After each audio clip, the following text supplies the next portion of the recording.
All right, hello everyone, it's silverkyle, and today we're going to be taking a look at Marvel Superheroes Secret Wars Omnibus, the first ever Marvel crossover event with all the main characters showing up in this one big limited series.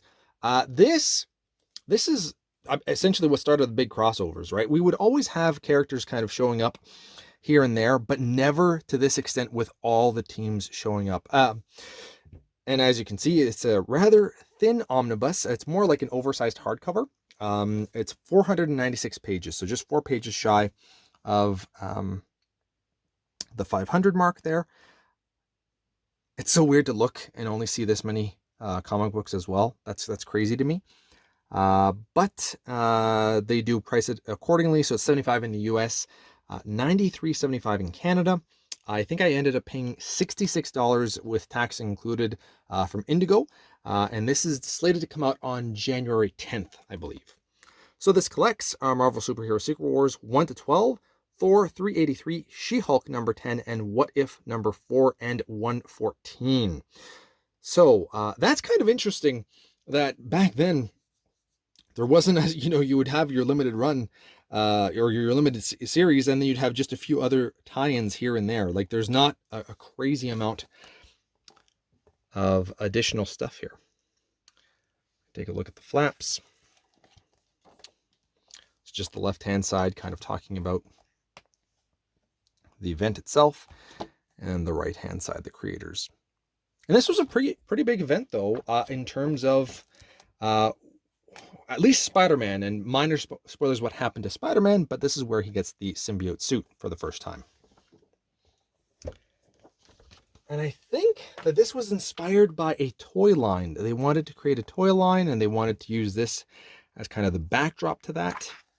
I'm just going to kind of look at the hardcover, because that's kind of cool. That's really different. Looks very retro, I feel, even though this is from like 1984. I just remember when I first started getting into comics, I would talk to my cousin about this event all the time, and I've never read it. This will be the first time I ever read it. I've known about it for so long. I thought it was just so awesome to have all of these characters fighting together. So this is manufactured in IMAC, Turkey, and as you can kind of see already, there's bleed through. Granted, I mean, this is only the very beginning. So this wouldn't bother me so much if the rest of the actual issues didn't have bleed through. I don't think they're this transparent, but it's kind of up there. So we have everybody that worked on issues. We have the table of contents. Not a lot here. We do have some extras though. So we get an introduction by Tom DeFalco. Then we dive into the prologue. Where can we see? So you can kind of see the background there in the yellow. You can kind of see through that. So that's I know that that's something that some people do worry about, especially when we're looking at iMac. We're unfortunately diving into, I feel it's more so the older events. You can kind of see with the white there. I feel that, because I know that I think King in Black and Venom, at least one of them, and if not both, were from iMac, and we didn't get this. We didn't have the bleed through that was so apparent. But when you're getting an older, like Silver Age, or even up to the 80s here, we can sometimes get some bleed through. We are getting that here. I've also been feeling through, and it's all that grainy, dusty paper quality, not the glossy paper, unfortunately. So just be aware of that.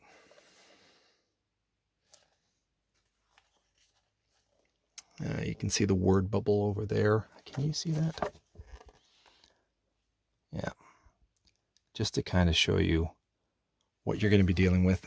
It bothers me. I don't like that this happens, obviously, but it's not enough for me to say, no, I won't get it. But at the same time, am I making the problem worse by saying, hey, Marvel, I'll still buy your books even if you use a lower paper quality, and potentially just continue using this because we'll still buy your stuff? It's a catch-22 here. As you can see, 500 pages, we're having no problems, no gutter loss at all. I mean, they've got the white because it's an older issue, because it's older comic books here. We don't have to worry about that as much, but it lays flat. There's not much of an eye, but it doesn't really need it because it's so small. I think this is the What If from 2015, potentially. You can see that's very different, even just like going through the pages here. Oh no, this is the She-Hulk one, and later on we're going to get the What If Secret Wars. That's it right there. I remember seeing this issue at some point in time too. I had never read it, but I think I remember specifically this in the comic book shelves when I was a kid, and I was like, oh, I don't know what this is. I don't know any of these characters. Well, the ones in the front anyway. Let's just take a look at the extras here. I'll do a... you can kind of see it though. It's very apparent sometimes the bleed through. You can kind of see that there. Hey, the toy line. I hadn't seen this yet. That's cool. The toys. That's probably what started this thing. That's what I had heard.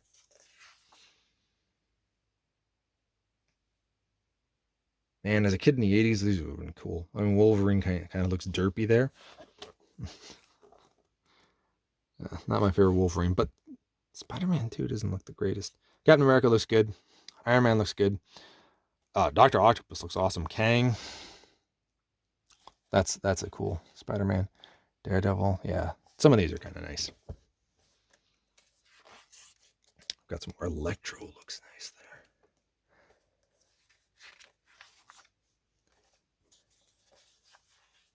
Did anybody else, when you ended up getting these, you'd always keep the background so you could turn it around and see like the rest of the collection? When I used to collect toys, that's exactly what I used to do. I loved keeping these as like a reference point as a kid.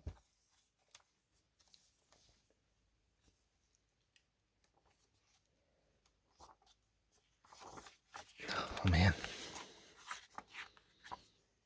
just the bleed through is just it's kind of much more apparent than I've normally seen. We're kind of just passing by here. That was a cool shot though. Let's go back to that one. I think it's the next page after that one right there. That looks nice. Okay, we'll just go mobile for a second and kind of go in the middle-ish. What did I say it was? About 500 pages right there. All right, so that's about the halfway mark and no eye. Let's see if I can, there we go. But it lays open perfectly fine, so, and it doesn't really need it. You're not getting any gutter loss with this. Just to kind of show you how it lays flat. And there we go. That is it. Marvel Superheroes. If I can open it and close it. There we go. Secret Wars. You've all been bearded in. Beardage.